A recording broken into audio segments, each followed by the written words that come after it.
ये है खबरों की खबर और आप देख रहे हैं खबरों की खबर टीवी। तो देखते हुए हमने आज जो फैसला ले उलमा इकराम ने जो फैसला लिया है उसको उनकी बातों को मानते हुए कौम का जो मान सम्मान रखते हुए कहीं तो भी हमको लगा कि नहीं जैसे हर समाज में जो हर समाज का गठबंधन मैंने देखा है, हर समाज अपना अपना गठबंधन बिठाकर अपना अपने इसको ये कर रहा था।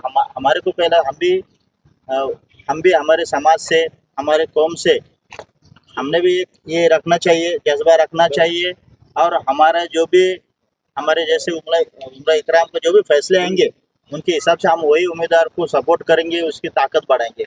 लेकिन मेरा ये भी कहना है, आज जो माहौल चल रहा है कि हमारे कौम का विषय है, तो हमने भी हमारे उम्मीदवार को जो हमारी उम्मीद है कि उन्होंने भी हमारे कौम को साथ में लेके चलना चाहिए, सिर्फ कौम के साथ में राजकारण नहीं करना चाहिए।